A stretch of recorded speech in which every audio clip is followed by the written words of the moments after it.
Good morning and welcome to TalkSports. It's our Saturday sports special. It's our weekend program where we speak with the movers and shakers in sports, the sportsmen, the sportswomen, coaches, administrators, just about everyone involved in sports some way or the other. On this weekend's program, we're hoping to speak to, still standing by, speak with a Jamaican athletics coach, Mr. David Riley, who will be sharing it with us, his thoughts about, the whole preparation of um, athletes and basically the transition from the high school to, college, to professional and things like that. So, yeah. And then we'll also, try to get from him his insights into Caribbean athletes' preparations for the Paris Olympic Games, right?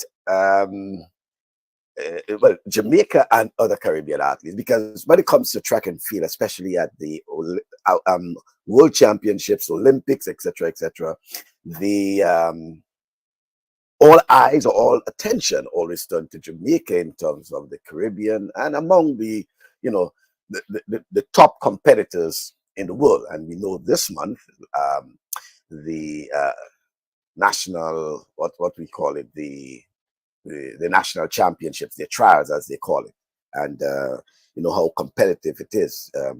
Jamaica's national trials is almost as a mini world championships, as we say. Okay, so Mr. David Riley, he's standing by. He will join us shortly to give us his insights into those those issues, right?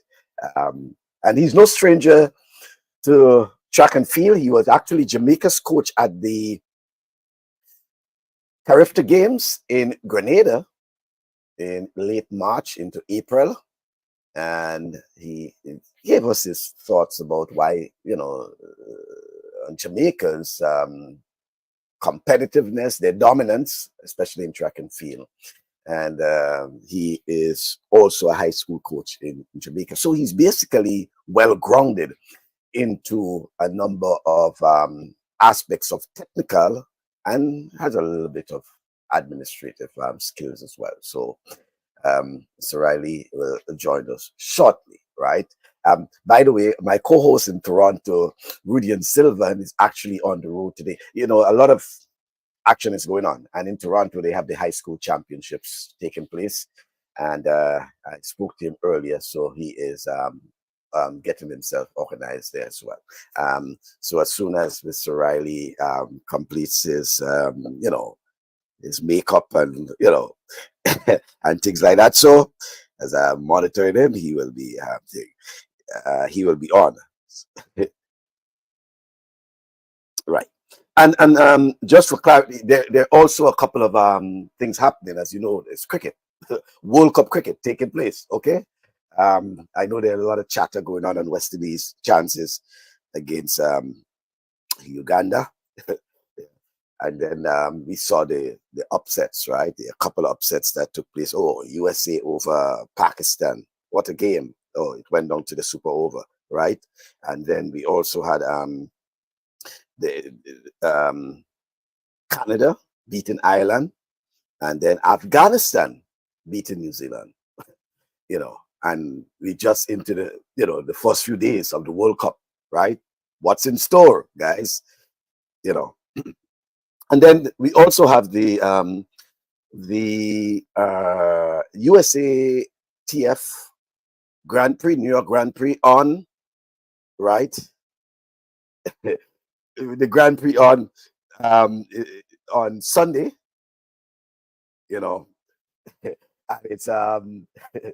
it's it's of interest to particularly some, well, not to some, well, those who are following the Grenadians, because of course they have Kirani James competing in the 400 meters.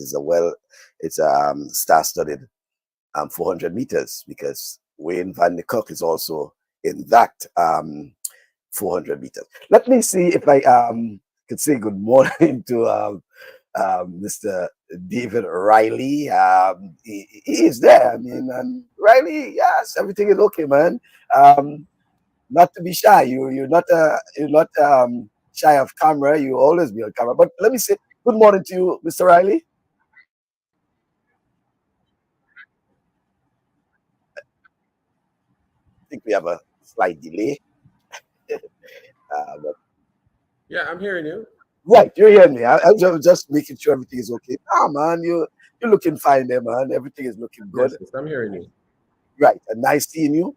And I was, letting folks know that, your Sojo also included, as recent as head coach of Jamaica for the Caribbean Games in Grenada, and also I think you also the head coach of the Chelsea High School in Jamaica as well, and basically has been involved in track and field at that level, the technical coaching level, for a number of years. In fact, if I'm correct, I think I heard your name being banted around as probably, heading, well, I'm just saying banted around, heading to Jamaica College, but it's only you that can confirm such, yeah. But certainly, and also, we know we are into the period, Mr. Riley, where national teams, well, the selection of national teams, national trials. And I was indicating that when it comes to Jamaica, for example, it's almost like a mini world championship. It's very competitive, very difficult to get in. And sometimes you wonder, you know, who will be the top three that can make it for the men's 100, the women's 100, the 200, etc. Very, very competitive field. So when it comes to national championship, a lot of attention turned to Jamaica and also the United States because they are the dominant, contenders in world athletics. So that is something we want to touch on as well. But one of the substantive issue I want to raise with you has to do with and a comment you made. I think it was a few weeks ago, as it relates to the whole issue of prioritizing technique, you know, over the win at all costs mentality. And we know some coaches are somewhere in the middle and trying to balance that, especially for young athletes. As a coach yourself, what do you think, or what you think is the importance in balancing the technique and win at all costs? I know it's not, your thing is not so much of winning at all costs, but developing our young talents. But give me your thoughts on that, Mr. Riley. You're breaking up. I'm not sure if it's your connection or my connection. Maybe it is my connection. Let me just.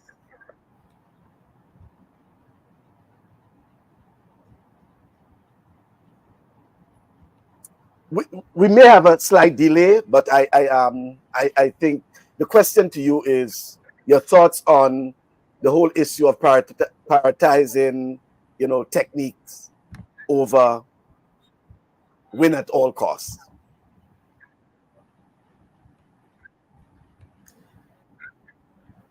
Yeah, well, the thing about the sport is that you actually are demonstrating the skills for whatever event that it is.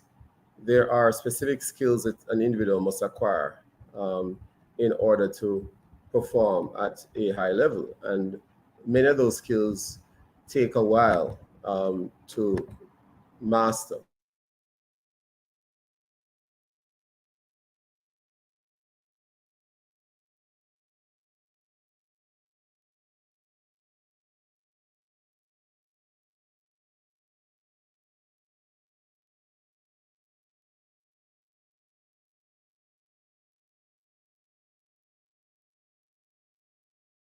I think we may have just lost Mr. Riley for a moment there. I still have him on. But I think it's more or less like a still. I don't know if you hear me, Mr. Riley, but we just lost your audio momentarily. Okay, so I think he's not there with us.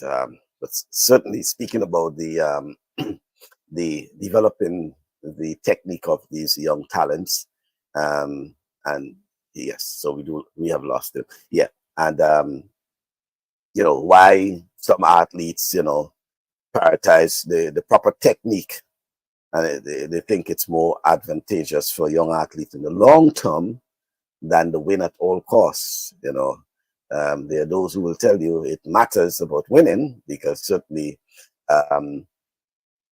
their job, yeah, is basically to win. But I don't think Mr. Riley buys that sort of,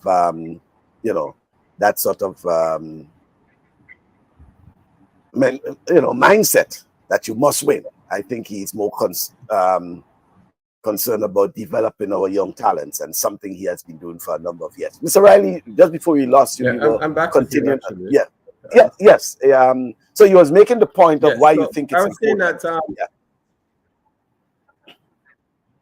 that so skill and the acquisition of the skill and the mastery of the skill is what is displayed when athletes compete against each other. So it's, your skill versus my skill, and all events have skills. Sprinting is a technical event, and it involves skills of that involves the arms and the legs and all aspects of running and sprinting. Jumping, throwing, they're all skills. And the performance of the athletes is really reflecting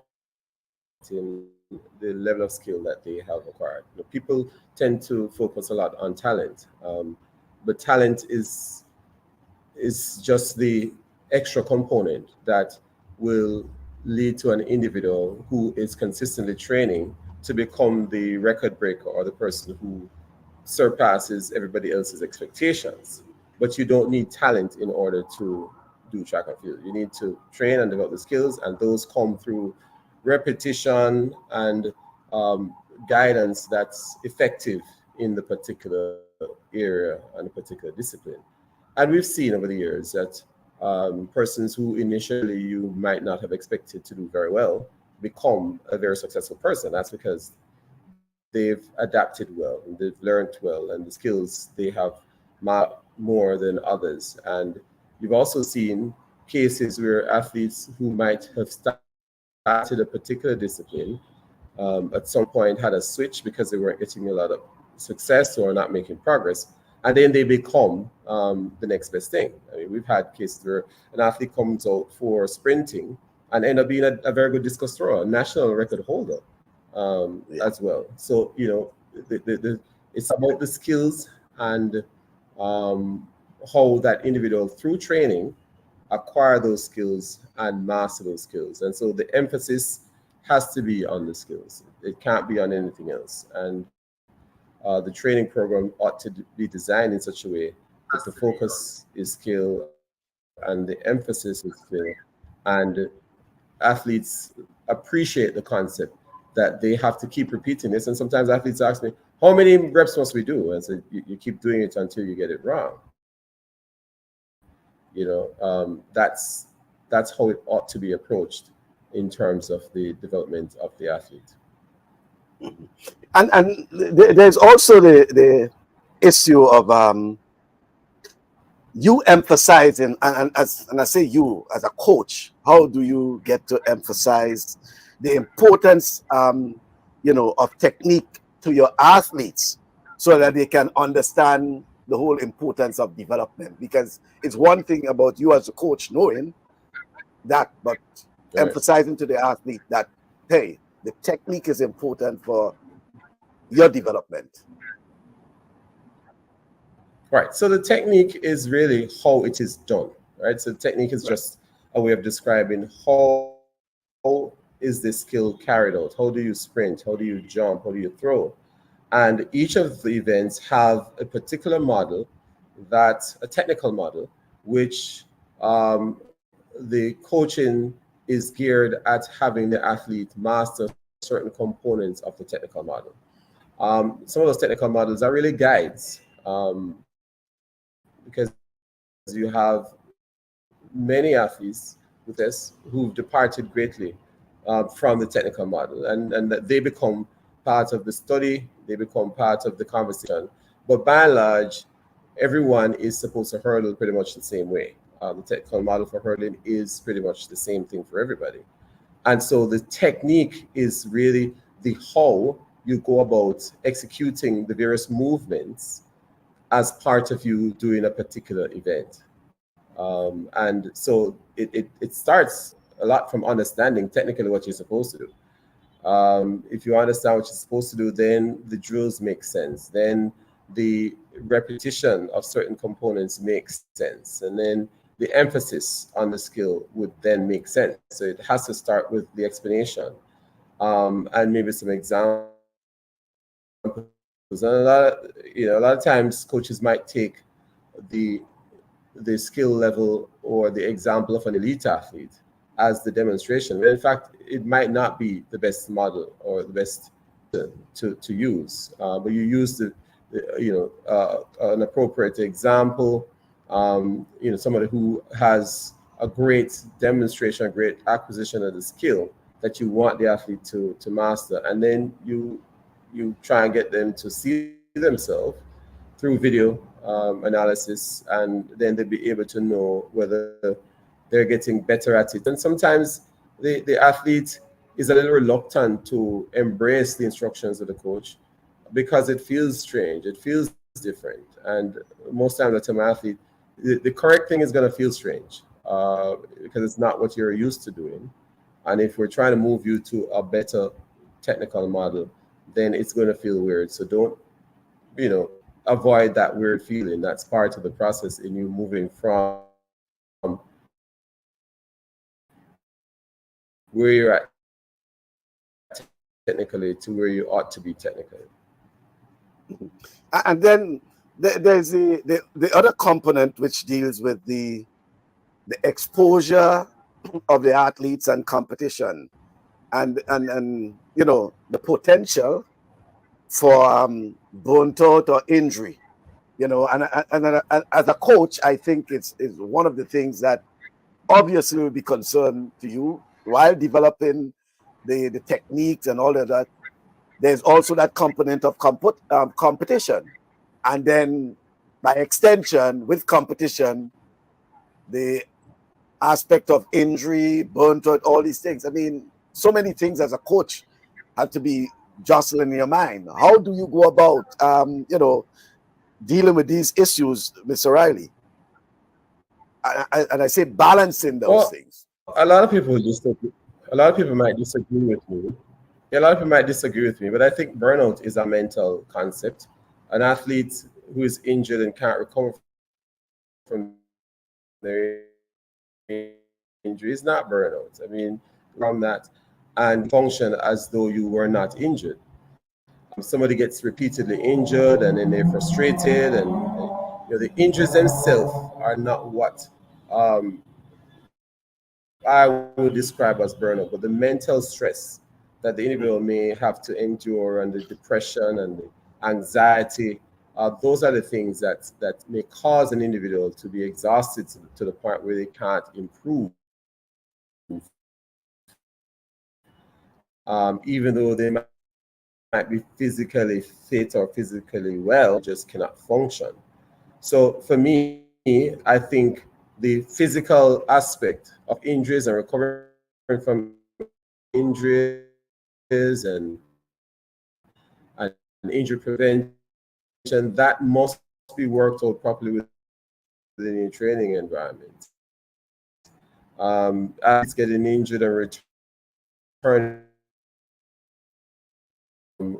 with that as well. You want to make sure the athlete is being dealt with by professionals. You have to trust the professionals in your setup and allow for the athlete to make the right decisions related to injuries and when they return back to training or to the sport.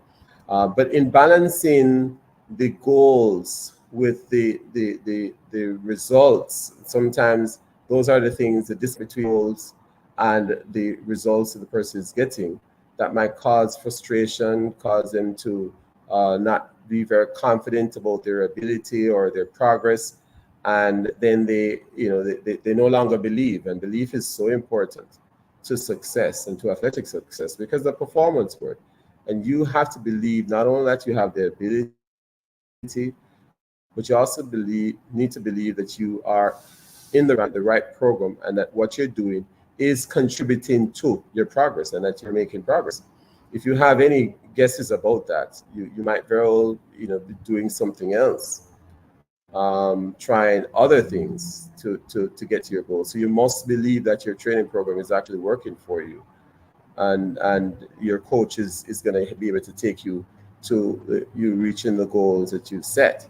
And so those are the things that you balance as part of the strategy going forward to avoid the burnout, to avoid the frustrations that cause athletes, regardless of what level they're at, to exit the sport before they really should. Mhm. Um, well, you're a coach, Mr. Riley. So let's say you preparing your athletes for the Jamaica championships in a few weeks, a matter of weeks or so. Um, how do you motivate and prepare your athletes mentally for a high pressure environment as the Jamaica Athletics Championships? I mean, how do you get your athletes mentally prepared? And I say high pressure because, as I indicated, it's certainly a difficult, proposition in terms of being selected or making the Jamaican team, especially in the sprints.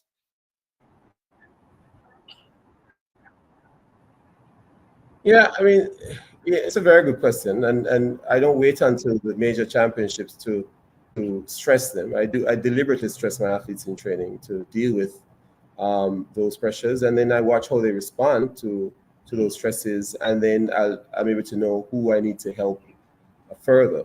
Um, so the athletes are prepared in a sense that they are forced to deal with stresses and tension.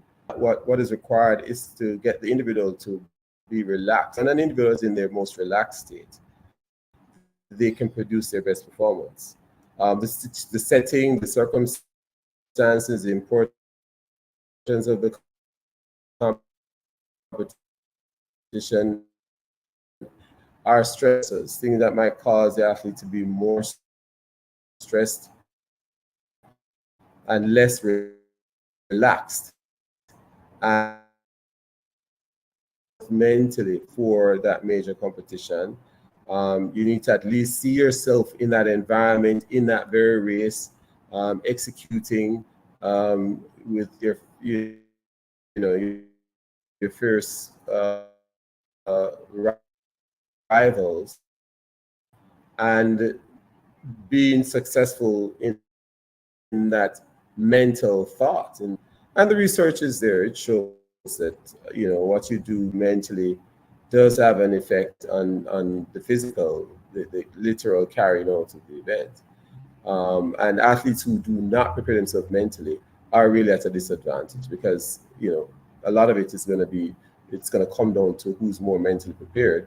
So we don't wait until the major championships to get them to prepare.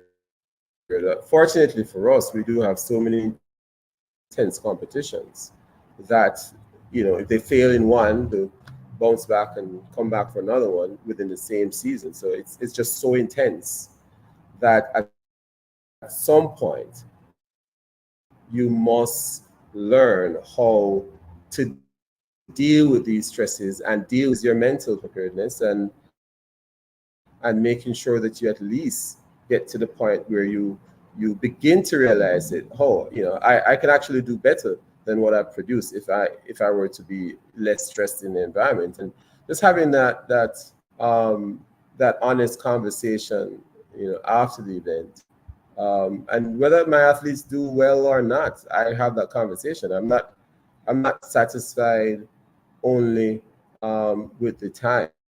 I need to know, what is it that you did? How did you how were you able to remain so calm? How were you able to execute as you were instructed? You need to know, because sometimes some of the strangest things you'll hear in a setting like that, it's just so unconventional. So whether they do well or they fail, you still have to have a conversation, and there are lessons to be learned from both scenarios.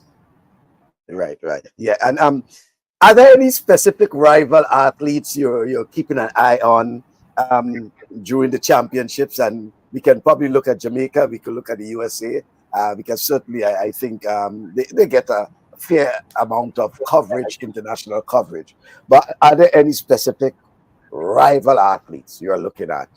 And strangely, it may not even be in the sprints, but who, share with us your thoughts on that. Well, you're talking about at the senior level or the junior level, because I mean, I straddle both programs, yeah, that's what at all levels, because I know your base is at the junior level, at high school. Right. My But you direct also, responsibility national. My direct responsibility yeah, is that I'm technical leader of the under 20 program in Jamaica. So on the that right, yeah, I put that out there because it is my main area of responsibility. But I do have quite a bit of work that I do at the senior level, certainly, all right, through my own business as well as through the National Association. So if we take the Olympics that's coming up and the the prospects. I mean, Jamaica is going through a rather interesting time where or period where our males are beginning to improve and be competitive to the level that during the Bolt era, where we're getting multiple medals in the same event. And of course, the cyclical nature of the sport. You win today, you get beaten tomorrow. That's a reality, and so we're pretty much getting back where the men are. The generation that's currently competing is beginning to show a high level of competitiveness versus our global competitors. And at the same time, the success in our female program, where we're dominant for a very long time, is beginning to be challenged and looking not as illustrious, not as easy, and it's almost like it's coming to the end of the career of some of our more decorated athletes. So it's a very interesting time, and persons like myself who you're involved in the discussion and involved in the strategy, you have to be mindful of the natural nature of the sport, and that these are real situations, and so you don't really panic. I mean, a lot of things people felt that Jamaica's track and field program would have been severely hampered in the post-Bolt era. Usain Bolt hanging up his spikes, and we were not going to get any medals, and we've been even more successful than during the Bolt period, because you end up with the field events athletes doing a lot of glorious stuff, and so the overall medal tally that Jamaica leaves with at the global meets still remain the same, as during the Bolt era. So that's also part of what we're experiencing, the kind of growth in other events, what people describe as the non-traditional events, but it's really the non-sprinting events that we're seeing. So in terms of the competitors and who are watching, I mean, of course, the Americans are always very competitive, and they're the world superpower in the sport. And in fact, I don't consider Jamaica to have a rival with the U.S. We might have a rivalry in the sprint, but the U.S. program is so big. Even if we win the sprinting medals, they still top the table overall. So I mean, I don't consider that a rivalry. We might have a rivalry in some events, but this is not rival programs. I mean, it's like it's so much bigger. They're so much bigger, so much more powerful, and there's so many lessons that we learn from how they operate. But if you look at the sprints and the rivalry that exists in the sprints, definitely on the female side, Shakiri, with the host of other athletes versus the Shayla Fraser Price, the Sherika Jackson, that continues to be very interesting, even from the local standpoint. I mean, Shayla Fraser Price hasn't opened her season yet. We're like a few weeks from trials, so that's a spectacle that everybody's looking forward to see. And then on the male side, of course, last week, Oblique Seville produced a world lead time, beating a very strong field, including Noah Lyles, who one would think somehow has kind of put his hand on the gold medal at the Olympics and said it's mine, and then everybody is literally have to wrestle it from him, and he's laid claims on it. So if anybody has any intentions of walking away with that gold medal. You're gonna have to take it from Noah Lyles. And I think the performance of Oblique Seville and Akeem Blake and those youngsters coming through makes it a very interesting you know proposition, as to what is going to happen. And I'd say it keeps the sport exciting, and we're excited. We'd love to win, but hey, whichever way it goes, it's going to be fun for us as fans. Yeah, but the championships not taking place as yet, so these athletes still have to prove, their Yes, work. they still have to. Yes, they have to pass the hurdle of their national championships. Right. So as they say, you have to pass the exam, I think that. But looking at the prospects of going into the national championships with, Seville and Blake and, the likes, do you say it's a very competitive field for Jamaican sprinting?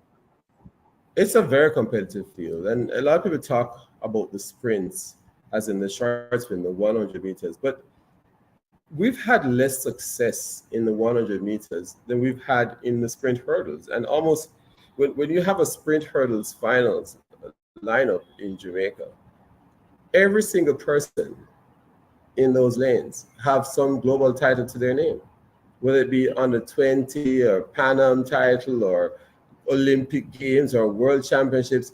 Every single one of those sprint hurdlers have a huge resume. If you have to give the medal out before, it's going to be so difficult. And you don't find that in the sprints. But in the hurdles, it's like a really good hurdler is going to be left in Kingston.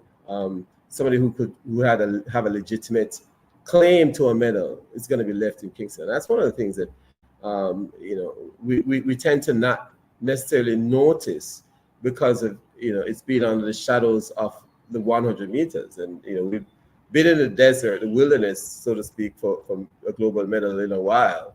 But we're always winning medals in the men's hurdles. So when you look at it, those events, the hurdle events, will be a very interesting experience for us, and we're looking forward to our hurdles on the male side and the female side. And even the 400-meter hurdles, women are looking very strong, with I think maybe 3 or 4 women in the top 8 globally. So we're looking forward to that. Those events should be very interesting for us at the trials and going into the Olympics. Yeah, and you mentioned the field events now as well. Okay, the Jamaican athletes are showing some level of competitiveness in the field events. Any athletes in particular? Well, one of the interesting things that's unfolding in the local space is that Frederick Dakers, our national record holder in the discus, has not made the Olympic standard yet. We have already had 3 other guys who've made the Olympic standard. Dakers is chasing the standard, and it's a very interesting state of affairs. That could we be going to the Olympics without Frederick Dakers? It's very interesting how that whole thing is going to unfold at the national championships, because the top 3, even if Dakers goes to the championships and possibly win a national championships, if he doesn't have the qualifying distance, then he may very well not go to the Olympics. So that drama is there for us to see, and I think that will unfold on the Friday of the national championships at about 6 o'clock. In the other 5:55 p.m. and in the triple jump, of course, Jaden Hibbert, the amazing youngster, he has broken the world junior record so many times, and we can't even keep track of it. We know he has a world lead in the triple jump, and there's a great prospect. As a matter of fact, I believe Hibbert is our Usain Bolt. That's going to take that position of winning those medals consistently, hopefully, beating the rest of the field and doing some exceptional things. I mean, he literally is on the verge of threatening the world record in that event, and so everybody is really tuned in to see how well this youngster do And of course, in the triple, there's so many youngsters globally that are doing very well, and within that high 17 range in terms of their fitness. And so it's going to be interesting. But Hibbert is definitely one that we're looking forward to. Of course, he had the unfortunate circumstances at the World Championships where he could not get a jump in the finals. But hopefully, all signs are that he's past that, and we should have a very interesting performance from him going into the Olympics. First at our national trials, and then to the Olympics. Mhm. And do you think that the it was a disappointing show for Jamaica, the World Relay Championships, and probably some folks are asking why Jamaica didn't bring the A game to the athletics championship? I'm talking about, sorry, the relay. I keep saying athletics. The World Relay in the Bahamas? Well, I mean, there are different ways in which teams are selected. And the World Relays is a team that's selected by invitation. So there are no selection trials before. So athletes don't have to report and race against each other, and then the team is selected. For World Relays, usually it's by invitation, and persons who are available make themselves available. And unfortunately, a lot of persons did not make themselves available. And the J3 did not force anyone to participate.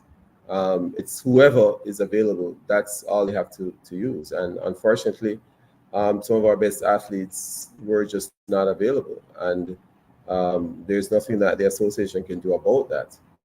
Of course, it's heart-wrenching for the fans, and maybe the athletes and their coaches, if they consider that component as well, the fact that the fans are heartbroken, and so if they don't see Michael Bascom running, they're gonna be very disappointed, and they want to see him run. Then maybe it would be different. Some persons might say, well, if they knew that, in fact, the world relays would be the main way through which we would qualify for the Olympics, then they would make themselves available. I mean, one could argue that, but I think that when the national team, national association has called for individuals to make themselves available, they should, at least if there are no injuries or whatever, make themselves available. So unfortunately, Jamaica just didn't have sufficient persons interested in participating that would have allowed us to make a better showing. Mhm. I want to go back at the point you raised earlier that and it has to do with the women's sprinting.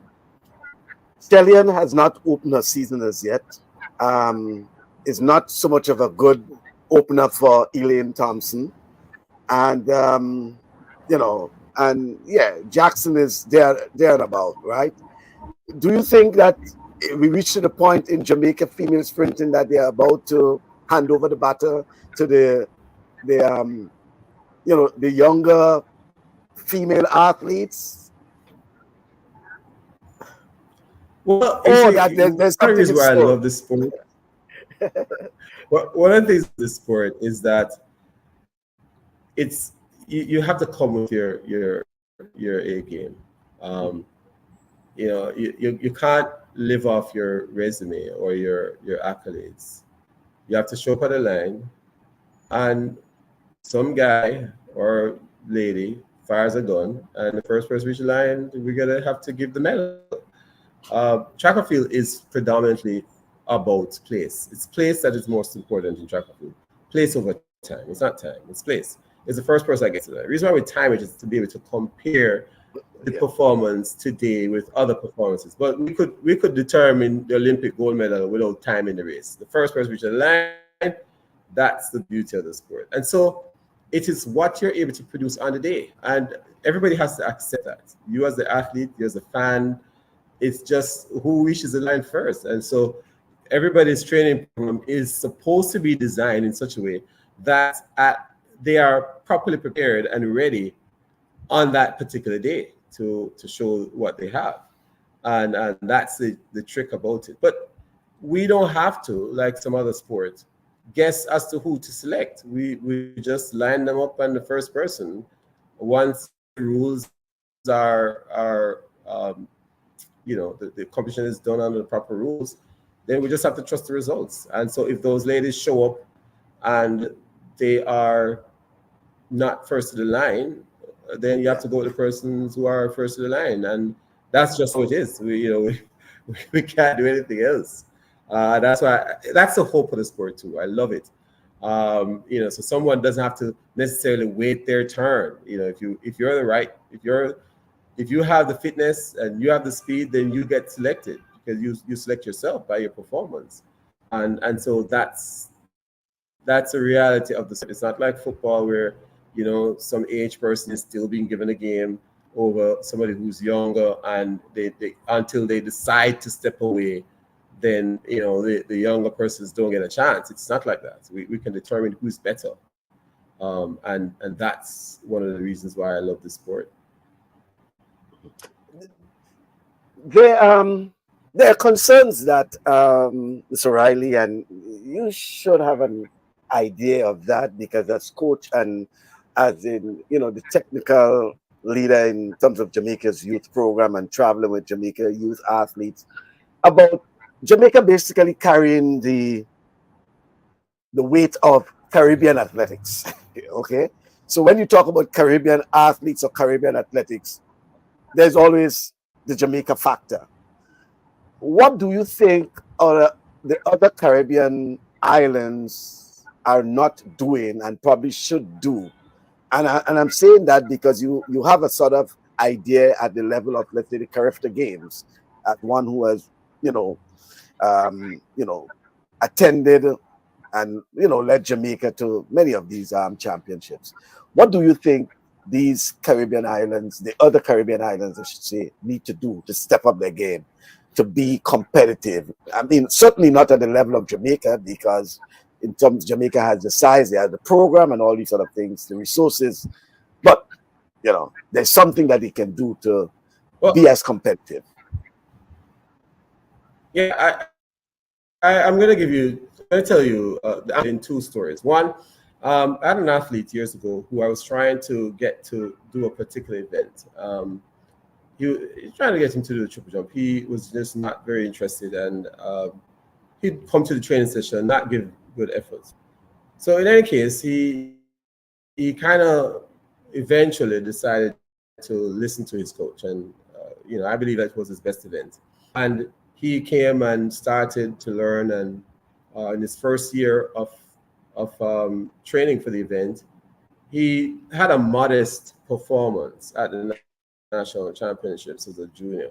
So much surprising to me. They actually selected him to go to the competitions. I was like, wow, they selected this kid. I mean, he's not competitive.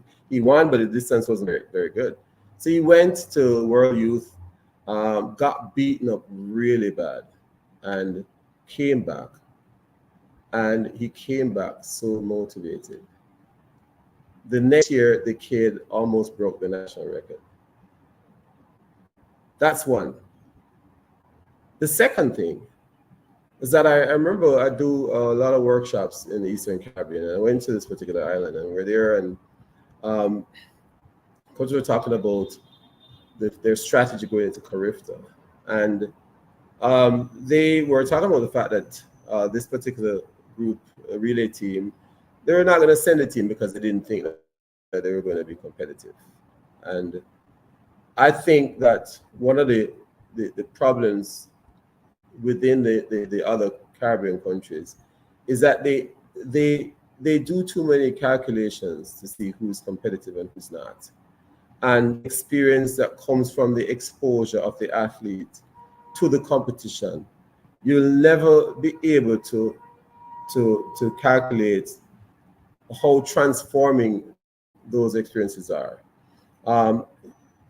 Regardless of how much I try to convince this kid to train hard and to do better, he would not budge. But it was from his experience in going to the world meet and being beaten up that he learned a lesson that I was trying to teach him for a long time.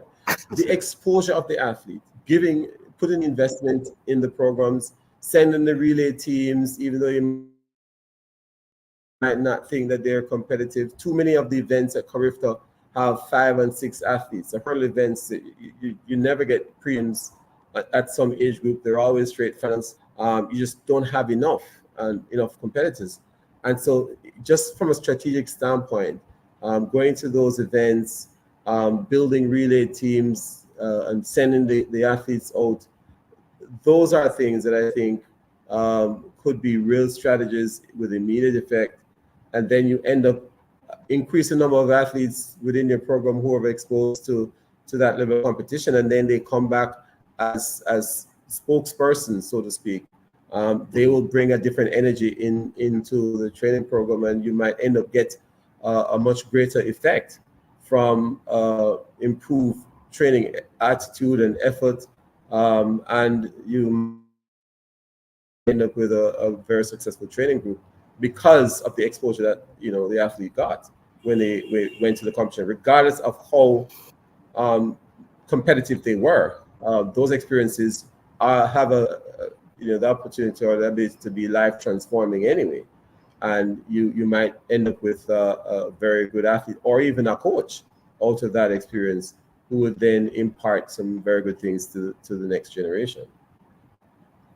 Yeah. That's I think an inspiring way, because as you say, just that level of exposure alone changed the mindset of that athlete, and it's something that Yes. you can do. And by the way, I've noticed it in some of the the character games in some events that you have in some events probably 4 competitors. I remember once going to a character games and there were 3 competitors, meaning that there were 3 medalists, and they just competed to see who will get the gold, silver, the bronze. I think it might have been the pole vault or something like that. So, but yeah, certainly these are the sort of things. Looking ahead now to Paris 2024, and when it comes to the track and field itself, the Olympic Games, yes, we'll know the United States, Jamaica, probably, Great Britain. But are you, I won't say surprised, but sort of, I'm not even concerned too, but looking at the depth of competitors from Africa, as a continent. And by the way, we have seen so many of these young Africans coming into the Caribbean now, particularly Jamaica. But the Africans, and look at South Africa, Botswana, these countries, sprinters, quarter milers. Yes, the Africans have been dominant in the long distance, the steeplechase, the 8, the 15, and I'm saying competitive as well. But we are seeing more and more Africans in the sprints and, the 100, the 200, and even the 400 meters. I don't know if you have been following it, but what you think is going on the African continent? Well, I mean, the reality is that the population of Kenya is 54 million plus. I mean, the population on the continent of Africa is over 1 billion people. I mean, you must can find a track team from that. I think it's just that there is greater effort, developmental effort in getting people in sport and exposed to the sport. Just a few years ago, I was watching national championships, and they actually run the 100 meters as an event. People did the 100 meters. You never see a Kenyan, especially female, let's say, competing globally. But all the events are contested, just like how in Jamaica, we do have 10,000 and 5,000 meter events at our national championships. We don't have anybody at the global level competing in that. But it's just a matter of a lot more persons are being developed in those areas. And I don't think there's any real hindrance to an individual being developed. As a coach, I think that you can develop in any event. I believe the adaptations aren't unique to a particular geographic location. Certain things might allow an individual to have greater success, but I think all the skills for all events can be developed through training. So once you coach have the experience, and you have the facilities, and you have the nutrition and the support behind it, you can develop whichever athlete in whatever discipline you want. And that's my very strong belief, and practice as well, based on what we've done in many of the events, just a concerted effort. So what's happening in Africa is no surprise. I mean, if you've seen videos as well of the Maasai nomads, and the jumping that they're doing, just the traditional jumps that they do, how high they're jumping off the ground. And you wonder, wow, I mean, these are natural high jumpers. What if these people were to do high jump? They'd be breaking the world record regularly. But those persons are not necessarily in the sport. They're not being developed for the sport. So we'll see them on YouTube in some video, like National Geographic video, but those persons are not at all participants within the sport. So it really comes to exposure, talent finding, and really getting those programs widespread within the population, and then you have a greater chance of getting some good athletes with some good performances in the various events. Mm-hmm. I recall earlier in the year you expressed some, well, I shouldn't say concern. You agreed, I should say. The proposed format change for the long jump in Jamaica. I think it would have been particularly, was it at the junior level or something like that? So give me some insights into why you agree the format change. Well, I thank you for the question, because some persons have misunderstood what I've said. But years ago, they actually started to measure, using technology to measure the various things for the jumps. So they measure the speed at which the jumper was approaching the board. They measure the speed at the board. They measure the angle at takeoff. They measure the actual jumping distance versus the measured distance. You actually can measure from where the athlete took off to where the athlete landed. And sometimes you see on TV, they show you in centimeters how far the person is from the board. I mean, what do you think? You think that's arbitrary? That's actually an actual measurement. They can do that. So because they have the technology to measure from exactly where the person jumped from, I'm saying, let's measure from where the person jumped from. I'd want to know the jump that the person has produced, and not necessarily how far they jumped from the fixed point, which is the front of the board, where we've agreed based on the rules to know measure from. So if the person jumps from 2 steps behind the board, let us know how far was that jump from where the person jumped. And let's use that jump. Seeing that we can measure it, let's use it. Now, it might not be replicable at every competition, but when we come to those major championships where the technology is there, because the technology is there, then why not? Person saying, but then you're taking away the skill of having to jump from a precise board. That's only one of the skills. The most important factor in long jump is speed. It's the horizontal speed that contributes greatly to the distance of the jump. So maybe we'll get some faster people doing the long jump than the second and third tier speed persons. So if we can measure from wherever we jump, maybe now we'll start seeing some 30 plus meter jumps, 30 foot, I should say, jumps, rather than what we're seeing now. We might get people jumping over 9 meters because now the sprinters can take off and you measuring from where they jump. So the event might all get more exciting because you might now get a lot more persons coming into the event and beginning to they can run and jump, because that's what it is. It's running and jumping, and that's all that we're doing. The most important thing is speed, the precision with which one has to take off. Yeah, that's part of the skill, but I'm willing to give that up to get some really long jumps measured, so that we can have an exciting experience sitting there. I mean, so many times you see that long jump. I've been sitting there for years, for decades, and you go, oh gosh, and the pitfall. But you are right. So I was about to say, how far is that? Everybody asks us. the world Yeah, how far was that? That looked very far. And then you never get a measurement.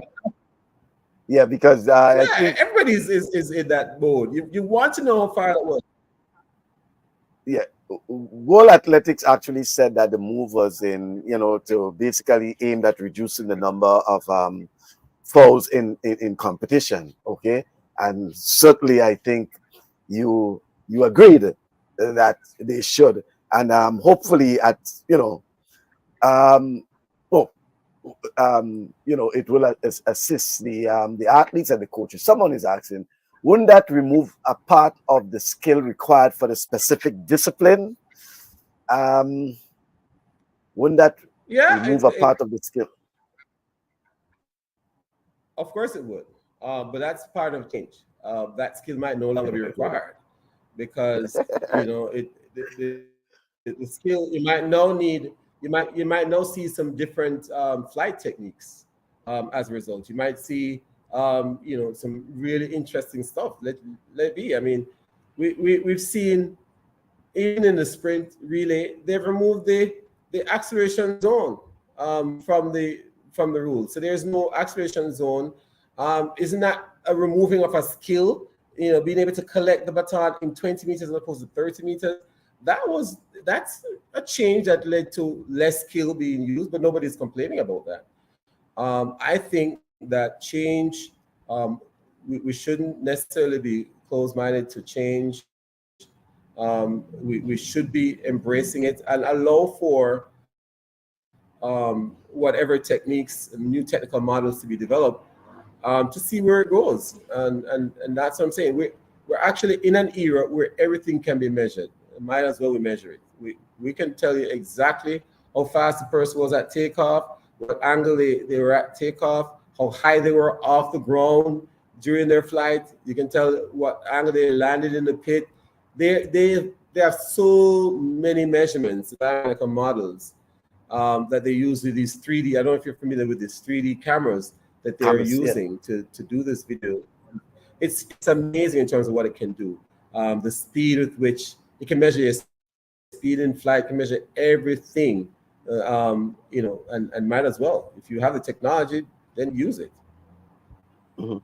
Um, George Gotti Robertson from Grenada is saying, very interesting and educating. From my experience as being an athlete and coach in the early 80s, I concur with Mr. Riley that skill and technique very important. Our coaches in the early 80s and 90s, and he continued to say, as coaches in the early 80s of skill and technique coaching did lift the barrier of our athletes' performances. And then Japheth come back to say, so the purpose of the evolution is to improve entertainment or the athlete's performance? He's asking. Both. Track and field is entertainment. It is entertainment. And I try to get my athletes to understand that, look here. One funny part about it, it was not until I went to London World Championship in 2017 that I realized that this is all a show. It's all a show. You're sitting there, even you in the crowd, you're part of a TV show that is being broadcast around the world. The noise that you're making, you're creating an environment, you're part of the show. This track is a stage. It is a stage, and they're actors and they're players. Some of them are lead actors, some of them are supporting cast, and they're acting. And then you come up to introduce you, and you get 10 seconds of your own time, the whole world looking at you and go, not engaging. It's all entertainment. It's a show, and you're a performer. And actually, who you are out there on that stage is supposed to be different from who you are normally. So the athlete is supposed to come on stage and perform. So the little routine you do on the beast thing and all kind of stuff, that's all part of the act. And I think a lot of athletes have not embraced that yet. That you're not on camera and you're in a show. You're showing your skill, but it's also part of entertainment for the people who are sitting back home. I think so how do you do that? You said Usain Bolt capitalize on that. How do you do that? You get 10 seconds of fame, the whole world is watching you, all you do is, that's it. You've lost an opportunity. It's an entertainment. Engage the people. Engage the people. Do something that pre-rehearse the thing and come for the show. So it is part of the show. It is entertaining. It is all entertainment, and the performers are Performances are there to entertain, and that's one of the difference between the way in which the sport is modeled with the other sports that are doing much better than us in terms of their revenue. Football, American football show. Basketball is a show. All the moves that they do is all entertaining. A dunk, you don't need to dunk the basket to score the point, but the dunk is part of the entertainment. I mean, you can score without doing that, but it's more dramatic, and therefore it adds to the entertainment value. And so, of course, athletes do it, players do it. So we shouldn't be reluctant to have changes that improve the entertainment value of the sport. Yeah, as they would say, a dunk carries the same amount of points as whether you just go and you lay up and things like that. So, yeah. Let me use the last minute or two just to belatedly congratulate you, Mr. Riley. I recall last November. Well, yeah, it was when they had the Jamaica Track and Field Coaches Association honored several members of its coaching fraternity for long and distinguished service. That took place in November 2023. And you were in the category of silver, 20 to 25 years. Let me make sure the recipients of the silver awards are Lawson Brown, Kilando Goburn, Christopher Mitchell, David Riley, Gas Smith, and Licia Walters. I think that's Smith, sorry. And Licia Walters. Certainly, congratulations to you. You're in the bracket of 20 to 25 years of coaching. That's pretty much a long time of being coached, especially in an environment as Jamaica. You know, how do you characterize that period? It's been a while. It's a good period of learning, and the more I learn as a coach, the better my athletes have become. And oftentimes I tell them I wish I had a coach like myself, you know, someone who as thoughtful and deliberate in terms of strategy and problem solving in nature. If I had a coach like the coach that I am, I think I'd not be a coach right now. And I think it's been a great experience for me, just learning. I'd probably be a great athlete.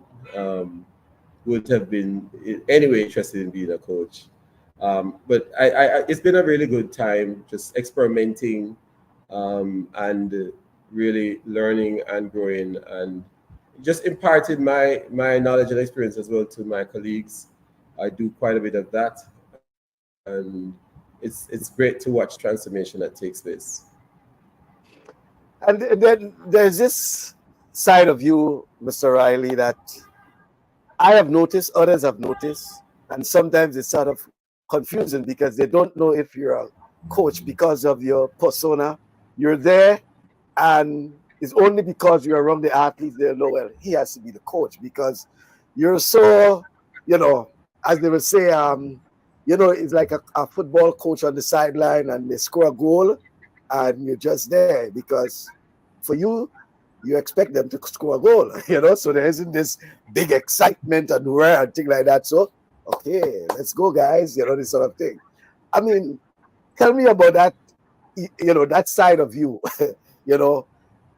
that sometimes it's difficult to really distinguish whether Mr. Riley is the coach because he's not the type that'll be there. Yes, guys, go, you're just there and it's like you're expecting the athlete to perform.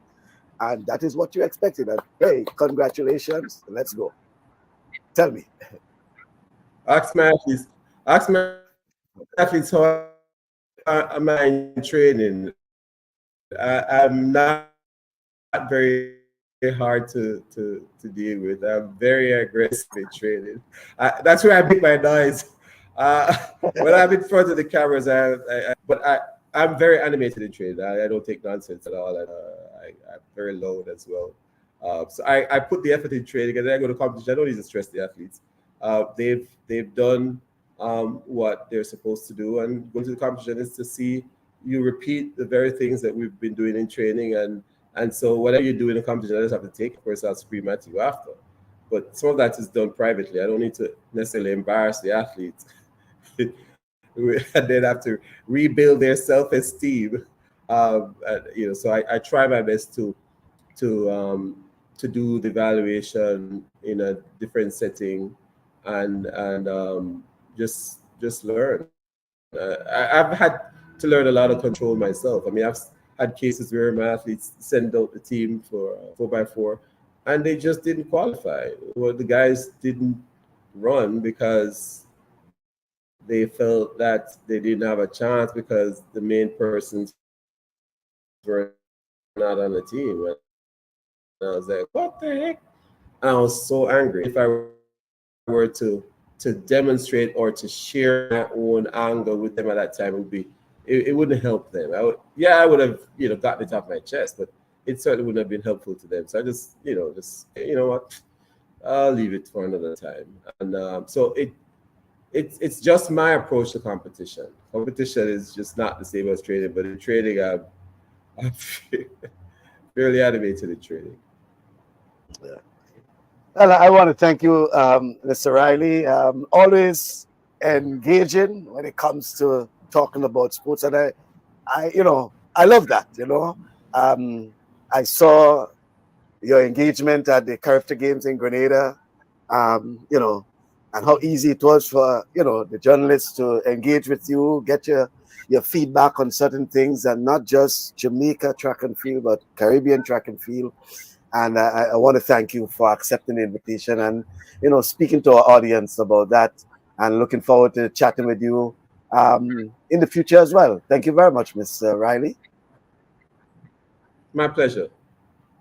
Yes. All right. Thank you very much. Okay, folks, that's Mr. David Riley, as we say, Coach Riley of Jamaica. He was actually the coach of Jamaica's track and field team to the character games in Grenada, but as he indicated, he's also the technical leader of Jamaica's under 20 track and field program. So he's speaking from, a point of view of, lots of insights into that. Let's get ready for Paris. Yes, Edwin. And Tori saying, Baz, before you leave, congratulate Canada for beating Ireland in World Cup cricket. I also want to congratulate the USA for beating Canada. Toro, you can also say a prayer for West Indies boys in their match against powerful Uganda tonight. Boy, Toro, the amount of licks you're probably getting on social media for these comments. But very interesting in terms of the World Cup. We're at a stage now where there have been how many? These upsets, Pakistan, United States over Pakistan, Canada beating Ireland, Afghanistan beating New Zealand. Where will it stop? Toro might say it won't. You probably say add Uganda to that tonight. I think West Indies should win that. I'm betting on West Indies. Yeah, I'm betting on West Indies. And are there any Americans at the USA team? Yes, there are Americans. Even though they probably born outside of the United States, they are considered American citizens. It's if you go on the NFL, NBA, they are the guys who born in the Bahamas, in Jamaica, and they became U.S. citizens. I mean, give it. Baseball, for example. A lot of the folks playing baseball are, from the Caribbean, even from the American baseball team, from the originally from the Dominican Republic, and even those who came from Cuba, and things like that. So, like Canada, they have a lot of folks who originated from India, Pakistan, etc. You have one guy originated from Barbados, playing for the US, one who originated from Jamaica, one who actually, Corey Anderson, we recall, played in for New Zealand. When he retired, they have to play for the United States. You must have U.S. citizenship, okay? Albeit they are not quote unquote the professional players. It's like the Grenada football team. Most of the guys have their day job.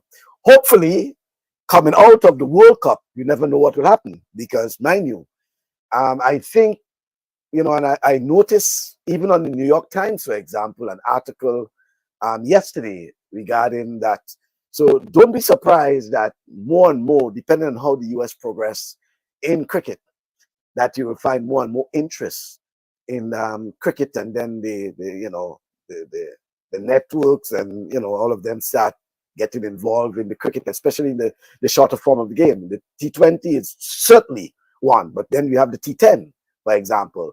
So don't be surprised. And when it comes to that aspect, how the Americans, especially with television and the sponsors and all of that, it could be a big thing, and it will be big for us here in the region as well. It means that more of our Caribbean cricketers, may be able to get the opportunity to play cricket at an international stage. Certainly the IPL is so competitive and it's hard to get in that you'll find there might be a rival in terms of the T10 tournament that will be able to be on television and things like that. Lots of possibilities, I should say. Lots of possibilities coming out of the World Cup. And I believe the more the success of the North American teams, USA, Canada, etc., we'll see more of that. More possibilities being, so all I need is for people like, Toro and Edwin Sam and others to continue supporting West Indies, continue supporting the boys. You can't be wrong, right? So West Indies go in battle against Uganda later, and then I know on Sunday there's also the the USA TF Grand Prix, right? USA, the New York Grand Prix at Icon Stadium. And there is an interesting lineup in the men's 400 meters that certainly will be of interest to a lot of folks. Certainly, it shouldn't be that alone, but I know folks will have interest specifically in the 400 meters, right? What should I say? That 400 meters with the likes of Wayne Van de Kock. We have Kirani, a very good lineup, I should say, in the 400 meters in particular. But it's not only the 400 meters. You go there, enjoy track and field, right? There's also, by the way,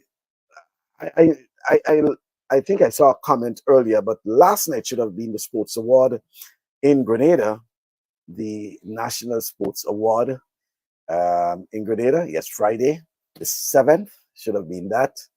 What again happening? Let me see. Toro is saying, I have my smelling salt by my side to watch West Indies boys. Yes. Oh, Toro say he has the smelling salt. All right, I got you, sir. But certainly, there's no if and but about that.